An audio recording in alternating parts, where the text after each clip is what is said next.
Did it go down? Okay, and then we want we want the council view and then the Side by side. camera. Anybody know how to figure Or out side by these side. chairs? Okay, It's not working. Up so high. We're recording. So we are good? That's good. we're ready. So we'll call to order the April your business 16th Public Arts and Culture Committee meeting. Kathy, will you please call the roll? Marcia Carrington. Here. Sean Daly. Robin Lloyd. Chris Parthamore. Here. Adam Ramsdale. Here. Brian Stanley. Here. Cable Steineman. Martha Weichel. Here. Annetta I don't know why I can't do that. We know she's not here. Jeff Crable. Michelle Newell. Here. Aaron Blair. Here. Great, we all should have received the agenda and the minutes. Do we have any motions for the minutes from the March 19th meeting? Motion to accept the minutes? Second. Motion? Is there a second? Second. Second by Adam, all in favor? Aye. Any opposed? Motion carries, minutes are approved. Aaron, old business. Thank you. So we have an event recap from the Eclipse event, and our partners who accomplished those for us have brought some slides, so I'll go ahead and invite them to the podium to give an update.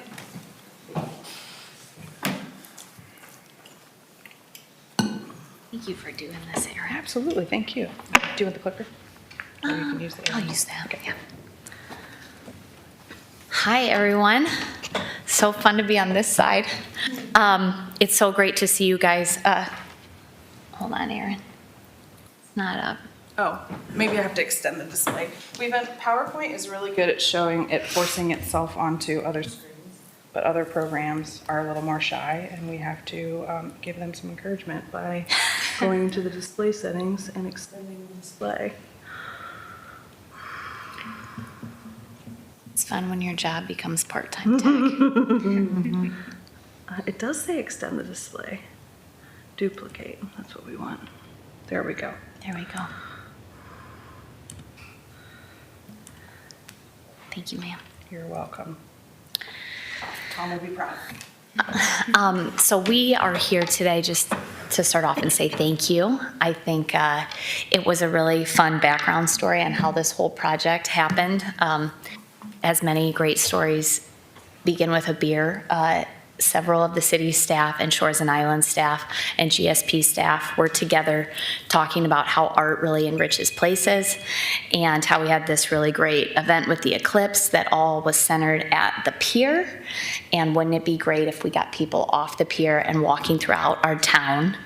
And how do we create media moments? And so like the idea of art became like the center focal point of that whole discussion. And really everybody was kind of at their bandwidth. So Peyton is new to our staff at the Greater Sandusky Partnership.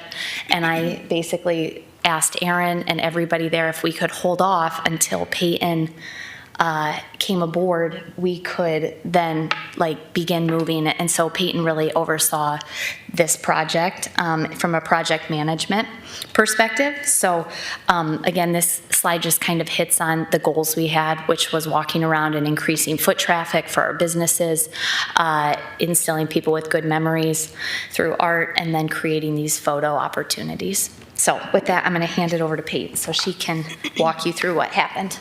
Great. Hi, everyone. To begin, thanks for this opportunity. This is my first big project in this position, and it was a lot of fun to take over. So just a little bit of a breakdown of the art installation. There were 6 different initiatives. The Greetings from Sandusky mural, the giant eclipse glasses, our reusable interactive chalk wall, the By the Next Eclipse I Want to art installation in the windows on East Market Street, our roaming art chalk artists on Monday leading up to the eclipse, and lastly, our commemorative eclipse posters by local artist Sean Carroll. Before I get into all of the details of each individual art initiative, I did want to take note of the different pieces of engagement we had for event attendees, locals, and people traveling from outside of this area. We had the virtual Follow the Art map, which was posted to our Facebook pages, inspiring event attendees to scavenge throughout the downtown scene to take part in this art. So this kind of shows a nice scope of where our art covered. And I also want to note we did have an interactive QR code that our volunteers had on their lanyards, so that attendees could scan that QR code and they would have the map on their phone, therefore in their pocket. So our first art installation was the Greetings from Sandusky mural, which was on the Mylander Pavilion. As we all know previously, that was on the back of the Sandusky State Theater. We were able to revitalize this mural on the Mylander Plaza. One thing that's really cool about this mural is that in the State Theater marquee, it says Total Eclipse of Sandusky 2024. So it was a great way to commemorate this once-in-a-lifetime opportunity that we all experienced last week. A special thanks to Honor Industrial, Victor Wang, and Lisa Beggs for creating this. And I also want to thank the City of Sandusky maintenance team. They really were the driving force of installing all of these art pieces. I would have had a really hard time putting all of those up by myself. So thank you to them. Our second art installation was the giant eclipse glasses at Shade Mylander Plaza. Special thank you to TNT Graphics for cutting these out for us, and for our in-house artist, Alyssa Fisher, who created the art for these eclipse glasses. These eclipse glasses were 8 feet wide by 10 foot long, so they're a really big set of glasses. And we saw a lot of interaction online with people taking photos with them. And even me personally walking through the downtown scene, there was always somebody hanging out by the glasses, so that was really awesome to see. Our third art installation is our reusable and interactive chalk wall that was displayed underneath the State Theater marquee. So a special thank you to the State Theater for allowing us to display that there, as well as Honor Industrial for creating the chalkboard, and Robin Lloyd for sharing her artistry in creating the Total Eclipse of Sandusky mural. This was a great opportunity for event attendees to interact with the chalkboard, write their names. We also had some art on the sidewalks, positive messaging, different notes about the eclipse. I also saw a lot of greetings from Michigan or different areas that people traveled from, so that was really cool too. Our fourth art installation was By the Next Eclipse I Want To, which was located on East Market Street. Thank you to O Supplies for printing that for us, as well as Cindy Gunderson and her team, who allowed us to use the storefronts, as well as coordinating with us to get into the building to hang up the art. But essentially, this art piece was an initiative to invite people to put down their bucket list items that they'd like to do before the next eclipse. If you're not aware, the next eclipse is in 2099, so we have some time before then. And it was really awesome to see all of the different things that people put on here. There was even some things that people put that were in other languages, so that was a really nice cultural aspect to it too. As well as the placement of this art being deeper into downtown. It was nice to have some interaction on that street and inspire those folks to visit the neighboring businesses to that art. Our fifth art installation was the roaming chalk artists that made their debut on Eclipse Day. So there are their different pop-up locations. There was quite a few of them. The chalk artists were able to expand the event footprint, greet attendees, and inspire interactions with surrounding merchants, all while creating an artistic experience. So this was also really cool because you could watch the art progress throughout the day, and it kind of was like an added hype to the eclipse. Lastly was our commemorative poster designed by local artist Sean Carroll. There was only 49 commemorative posters of its kind, and the artwork displayed the infamous boy with the boot and a pair of eclipse glasses with a backdrop of the Erie County Courthouse clock showing 3:12, which was the time of the total solar eclipse. So we discussed the art installations itself. I did want to talk about the outcome and the feedback that we got on social media. As you saw, a lot of people interacted with the art, and we have some time before the next eclipse, but the next time we do art installations in 2099, we should make bigger art pieces because they were pretty full, which was awesome. So I just added some screenshots of socials. There was some mention of us on the Ohio Road Trips page about the solar eclipse glasses and the chalkboard. And this quote was just from a Facebook user from South Carolina who brought her family to Sandusky and complimented how wonderful our event was and took specific note of the photo opportunities and the giant glasses. This is just a little bit of a breakdown on the feedback we got on our Destination Sandusky page. So between April 3rd and April 8th, we reached over 107,000 users. We gained 182 new followers. We had 1,016 reactions on art-related posts, 118 shares on art-related posts. So we had a nice spike in engagement due to these art initiatives, so that was really awesome. I do want to invite Mackenzie back up to discuss budget. So as you guys can see, we did use that full $5,000. So I think that we did a number of pieces, 6 art pieces for that 5 grand total, which you guys had allotted for this project. Basically, with that remainder, the $287, we would be splitting the cost of the Sean Carroll posters. I know that that wasn't something that we had really discussed, but the idea of doing something commemorative in nature and using somebody that does these posters for real bands through Live Nation was just like too good to pass up. So with that kind of is a breakdown. Again, I think we got a lot of bang for our buck, and it's probably the best use of $5 grand that I've seen in a long time. So with that, we would invite any questions, but again, we just wanted to say thank you. Thank you for being great partners. Thanks for helping spread art throughout the community, and we hope to work on more projects like this in the future. For sure, I think it's a two-way street. You know, we thank you guys for the execution and the obvious impact that it's had in the community. It's great to see that the investment that we put forward from this commission is really impactful out there in the community, and it's doing what it's supposed to do, art and culture. So, any other questions or comments? I'd just also say thank you for all the work you put in. It was just a tremendous event, and I would add Steve Ernst and the menus for showing up. And, you know, there were people from all over the world, and it was just an incredible day for the whole region. Good job. Thanks, Chris. Can I say something? Yeah, feel free to step up. We're pretty loose here. I was down at the pier. I was down here on Saturday and I was down on Monday. And on Monday, I ran into a husband and wife from Colorado. And they gushed about this city for 15 minutes with me. Of course, you know, I don't like to talk.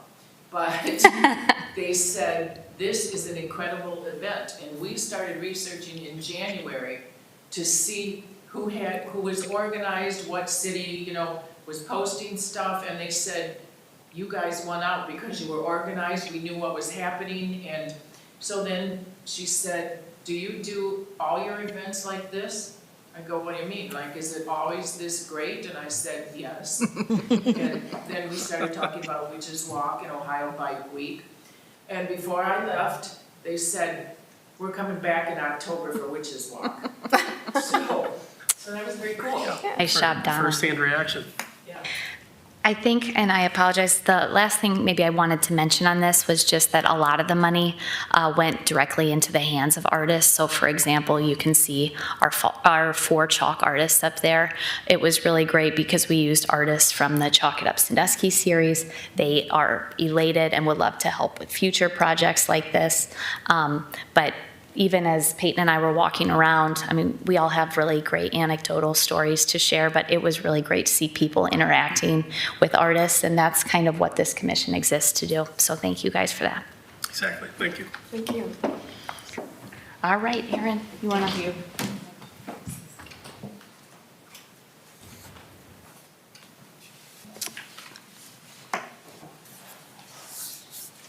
That work?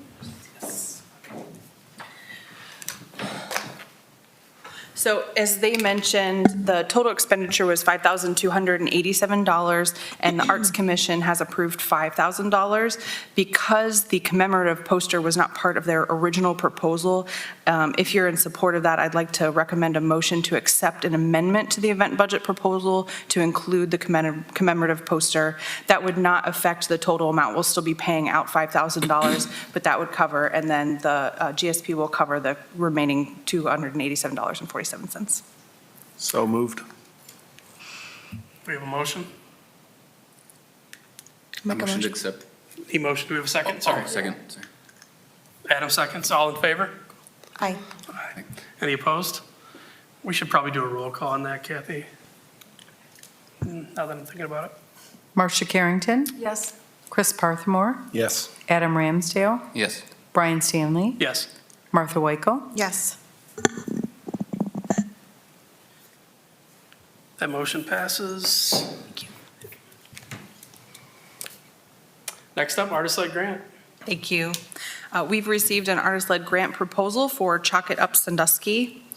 The grant proposal is for up to $1,000 to pay up to 5 artists $200 each to create chalk during the event. The reimbursement will be just sought only for completed work, so if there were to, unfortunately have a rain out or anything, it would only be reimbursed if the artwork has been completed. And the chalk, I had a question from when I posted the agenda to now about the chalk. So the event producers actually provide the chalk, so the entire $200 would be going directly to the artist for the creation of the artwork. Chalk It Up Sandusky will be on Saturday, August 3rd, 2024, this year, from 10 a.m. to 5 p.m. It's all over downtown. They have a pretty wide footprint, and they give participants and visitors a map to show them where all of the professional artists are installing. There's 2 major components of the event. One is that they have these paid artists. They become anchors for the event around town. And then there's also a competition. So the competition is free to enter, and people can create a chalk work as part of the event, and they have prizes to give out to the winners of that event. The top winner from the previous year becomes a paid artist the next year. This grant, if we grant them this money to pay the artists, it will allow the event producers to focus their efforts on getting bigger and better prizes and event promotion, because they previously have been paying the artists out of their event budget. Staff recommends the approval of the grant for up to $1,000 to support up to 5 artists with no more than $200 paid to a single artist for completion of a chalk art piece as part of the event, with the following conditions: that the Public Arts and Culture Commission is listed as an event sponsor or on event promotion materials as according to the event producers will put out there in the universe, and that they supply us some high-resolution photos of the completed artworks when they come back to us and ask for the disbursement request, so we have some good photos for future public work plans and city promotion, those sort of things. And we do have the leader of the event producers here if you'd like to ask her any questions too. Yeah, if there's anything else you'd like to add. I do want to clarify something. Would you mind coming to the Yeah, you can podium? step Thank up. you. People want to hear what you have to say, and they don't hear from back there. Okay.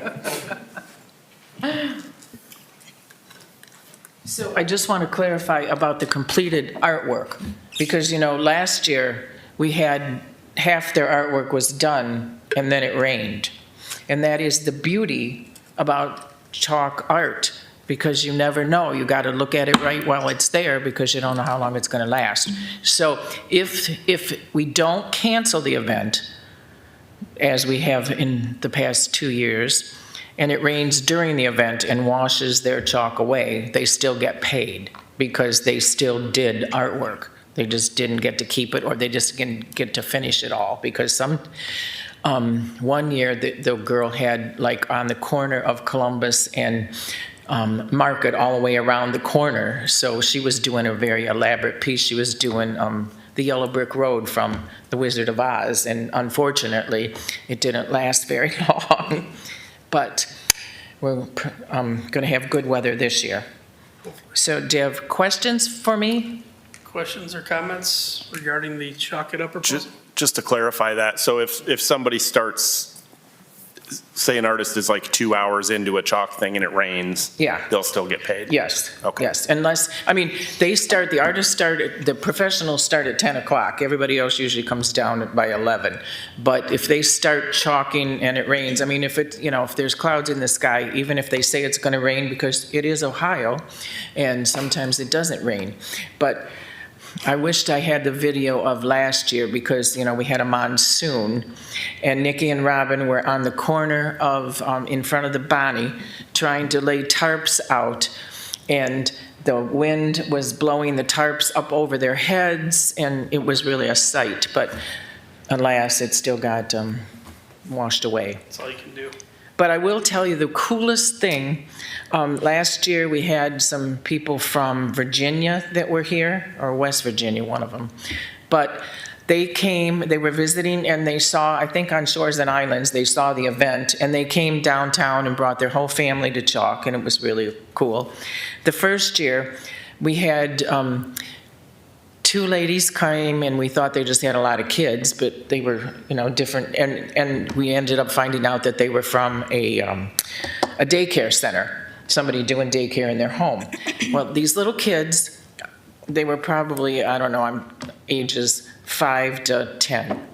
They all had pieces of paper where they had sketched what they were going to put on the sidewalk. So they had their little things, and they were down here with their maps and doing their drawings and checking what they had, and it was the cutest thing. I mean, it's like really great to see.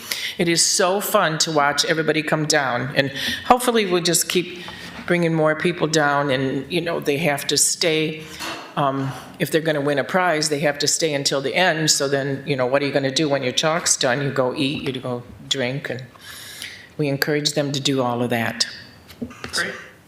Yeah, it's a great program. I'm sure we'll swing down. It'll be on my calendar before we know it. So, Yeah, really. any questions, comments, motions? This is a budgeted item, right? This would be part of our $10,000 artist-led grant. budget. Discretionary. Discretionary, yeah. So it would reduce that budget line item to $9,000 if we grant this.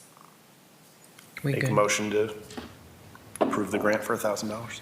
I'll second. Motion? I'll and a second. Could we do a roll call vote, Kathy? Yes. Martha Carrington, Marcia Carrington, Yes. Chris Parthamore, Yes. Adam Ramsdale, Yes. Brian Stanley, Yes. Martha Wakel. Yes. That passes. Look forward to that project. Any other new items of new business? I have an item, I don't know if you call it new or old business. Kind of if you would- newish, old. New and old business. About that. Go ahead, Erin. Thank you.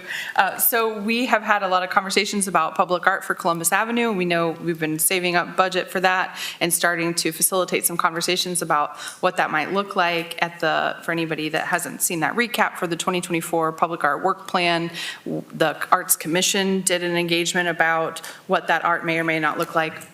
So Meadow Lawn Intermediate School in Perkins invites professionals around the city to come present to grades 3 through 6. They do this day-long event every year, and I was asked to come present about public art to them. So of course, I also gave them a little introduction to city planning, because I couldn't help myself, and talked about public art.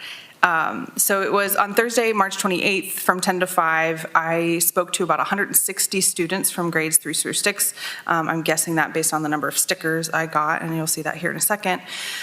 There were 20-minute sessions with the students, and they had it was about 6 or 8 classrooms as part of their career exploration day. So they were kind of moving around the building, going to hear different presentations. Shores and Islands was there, Jet Express was there. So it's a broad kind of introduction to different professions in the region.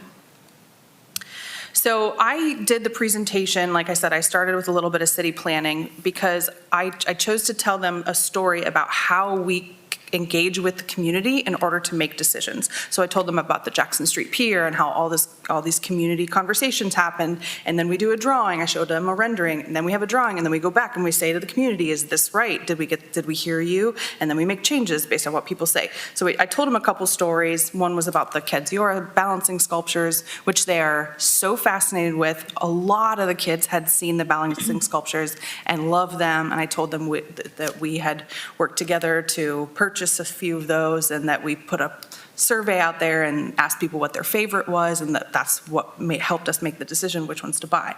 And so then I told them about Columbus Avenue, that we're going to have public art, and I asked them for their help in guiding the public art process for Columbus Avenue. So now, whenever we do the project and implement it, they will all be able to walk down the street and know that they took part in making that decision.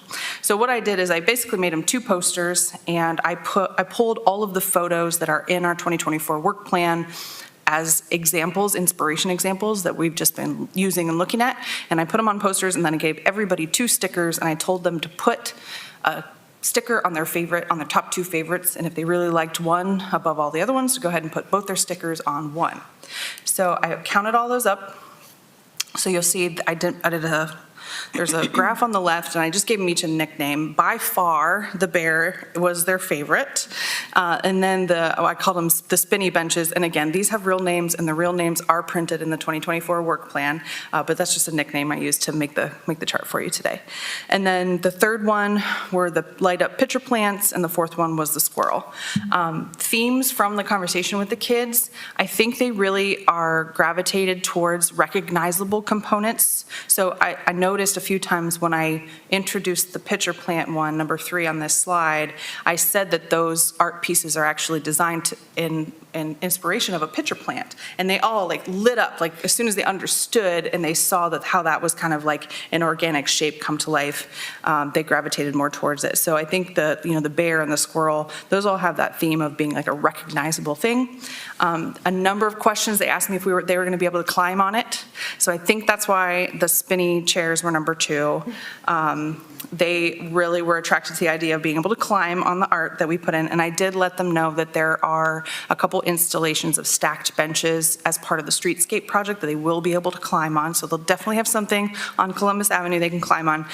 Maybe or maybe not the art, that's still to be determined, but I will use this data as we move into our community engagement on the public art process when the streetscape itself comes to life and we start talking about what that public art component is going to look like, and I just want to report those conversations and findings to you today. Great. Thank you for doing that. Basically getting in front of the younger generation is always good, kind of show them some things, and you get some free research out of it too. So. Exactly. I texted Chris Parthmore and I was like, of course I'm using these kids for their data, but I really wanted to know what would be compelling to them and what they would find memorable as a piece of public art if they came when they come downtown. And a lot of them come downtown with their families. They were very familiar with the projects that I was introducing to them. They had attended events, so that was really fun to hear their stories that they shared with me as well. Definitely good insight too. That's all, no action needed, just a report. Gotcha. Great. Any other new business?